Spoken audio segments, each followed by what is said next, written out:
Hello and welcome to ChinnyVision. This time, it's a Choplifter clone. Well, not exactly a full Choplifter clone, but it borrows the same ideas. This is a 1989 game by the Oliver twins, released by Codemasters, of course, with graphics by Neil Adamson and music and sound by David Whittaker. The plot is your crack team of SAS commandos are scattered amongst the enemy islands. Your mission is to get them out before the Communist Revolutionary Army gets them in its evil clutches. Another year, and this would have been Iraq and Saddam Hussein kind of situation. But no, it's 1989, so it's still the evil old commies out to get you.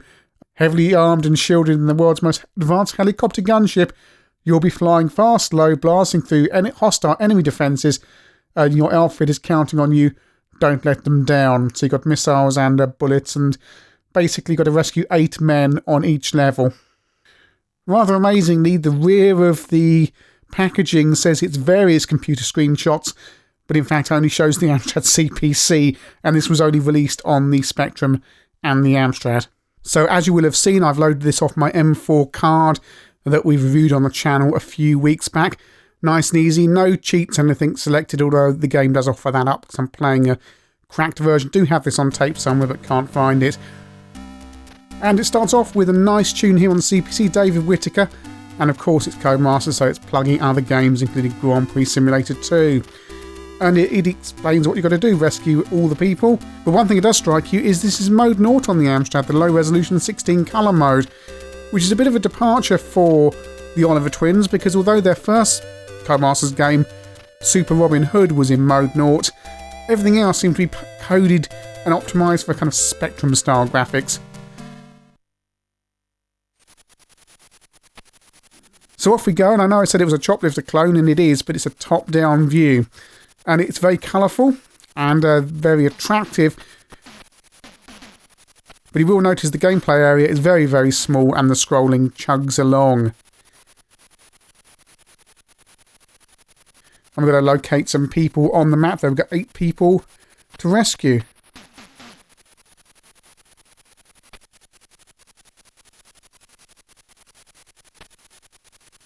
And there we go, got a man waving his arms around there, so we'll stop over.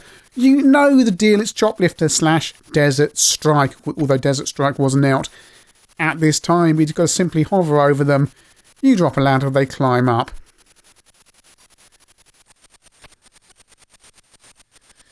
And the enemy do home in on you. There's tanks coming my way, there's a little thing over there shooting at me, and off I go. And there's probably people inside some of these buildings as well, I would say. I'm just going to fly up and have a look around this map. You are limited by fuel, and there's no point going any higher than that. There's no map view, but the island's fairly small, although very compact. It does take you a while to fly around. I was playing this earlier, and it took me about, I think before the fuel ran out, about 18 minutes, I think, for level 1. So you get quite an amount of time to play. It's not quick. Just forwarded it, and I'm back at the base. I need to drop off the men, or the man. You can only rescue one person at a time, unlike Choplifter, where you get it's 5 or 6, isn't it, on Choplifter? Same with Desert Strike. You can get a few people in your helicopter. This helicopter is a bit rubbish. It can only rescue one person at a time. And you've got to position yourself exactly over the helipad to be able to get them to disembark. And of course, the enemy will home in on you when you're trying to get them to disembark. So you might want to go off and deal with them so they can't shoot at you when you're trying to get them off the helicopter. Over to the Sinclair Spectrum, it's ostensibly the same as the CPC.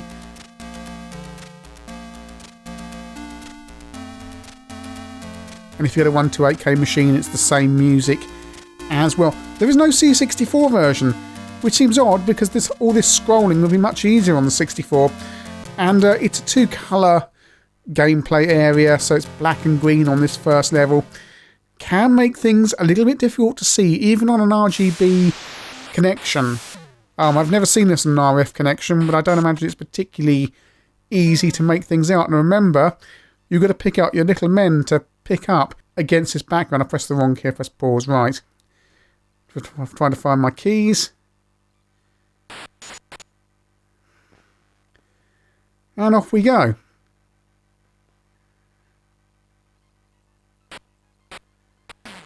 And we've just got to find some people hanging around again, either in buildings or around the landscape. The locations do appear to be random from what I can see. Some of them seem to be in the same buildings sometimes, and other people seem to be scattered around the maps in random locations, so it's not always the same.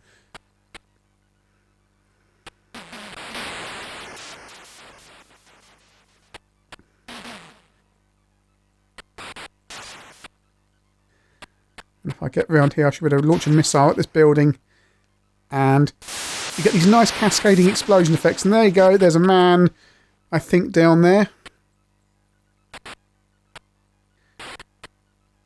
Yes, there he is, waving away. Green on, kind of green and black. Not terribly easy to say, but I've got to dispose of these people around the area as well, because I'm getting a lot of flak in, and it's very difficult to see the enemy bullets on the spectrum as well. I mean, all this is done to avoid colour clash. It's not a coding issue, it is just one of those specky things.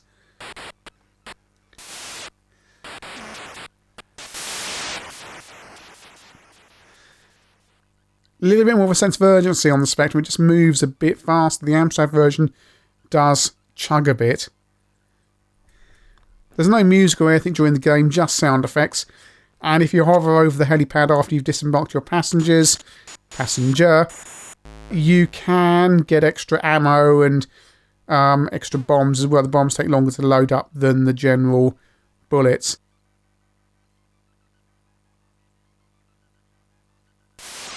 So we head up here, and there should be a warehouse type thing, building, hangar, there we go. And again, lovely cascading explosion effect, and miraculously the man inside is completely unharmed, and we can go and pick him up. Back over to the CPC,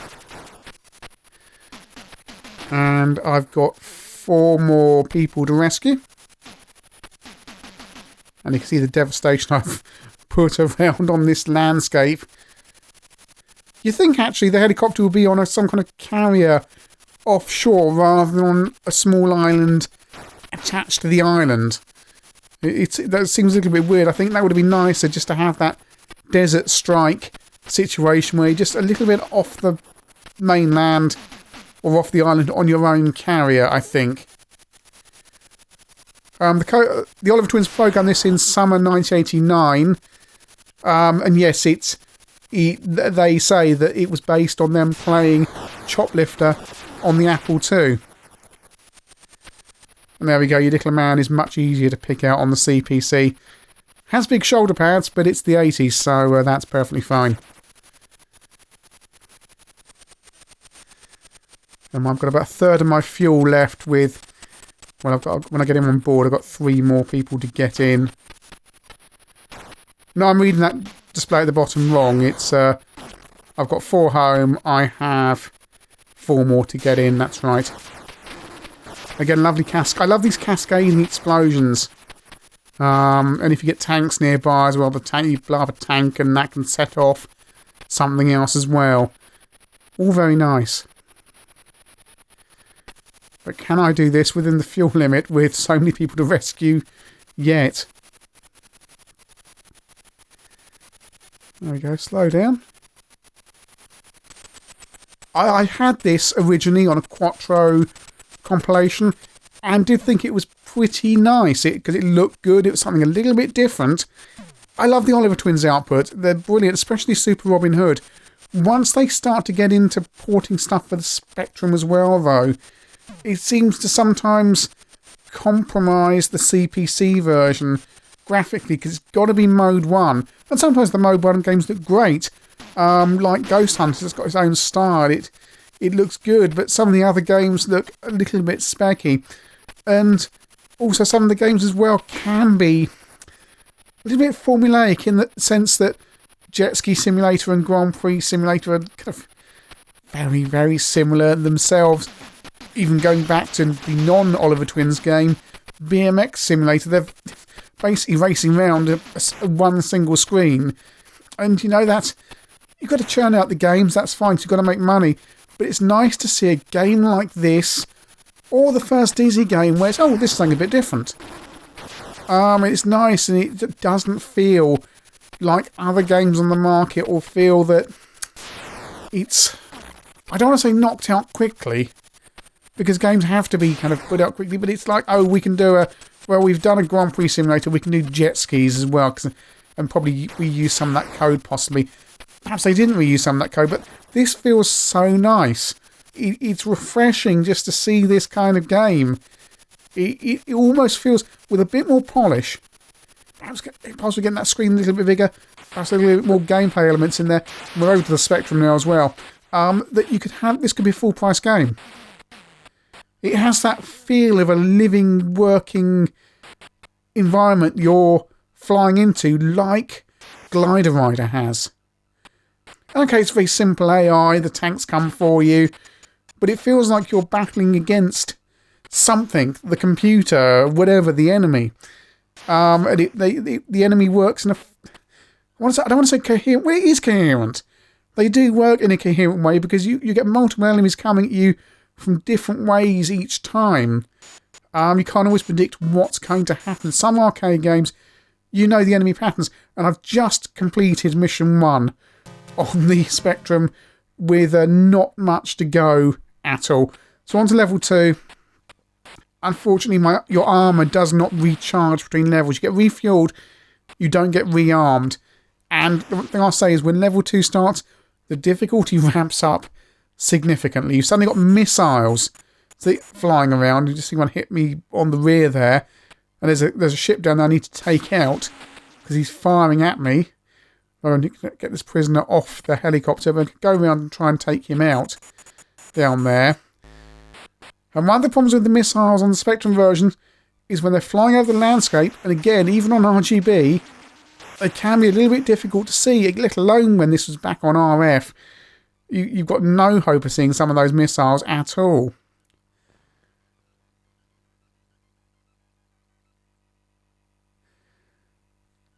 I also love the Oliver Twins away. It makes me laugh. The massive Oliver Twins logo on the bottom right-hand side there. These guys were absolutely brilliant at branding themselves because they could. In a way, the Pickford brothers couldn't because they were working for Binary Design. They probably wouldn't. BDL probably wouldn't allow you to do that other than on a loading screen. The mysterious STI logo you used to see. And that was it. Back over the Amstrad CPC, much easier to see the missiles and everything in general. It's colourful and lovely on the Amstrad. It just chugs a bit. And one thing, again, there's no C64 version of the 38-bits. The C64 has hardware scrolling. This game could be fantastic on the 64. You could have full screen scrolling. It would be absolutely brilliant. And yet there's no C64 version.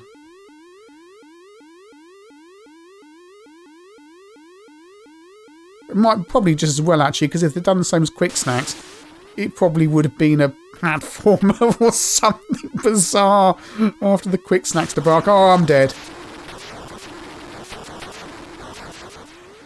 You failed to complete the mission. Game over. But do I have a high score? I do, I'm 4th. Master, Expert, Great, Chinny, Good. Well, Chinny is between Great and Good, so that's fine. Fine with me. I think Operation Gunship is one of the Oliver Twins' finest budget moments. It's not without its flaws, but I really admire what they're trying to do. It's not an original concept, but it's an original concept to these computers. It's a lot less formulaic than much of Codemasters' output.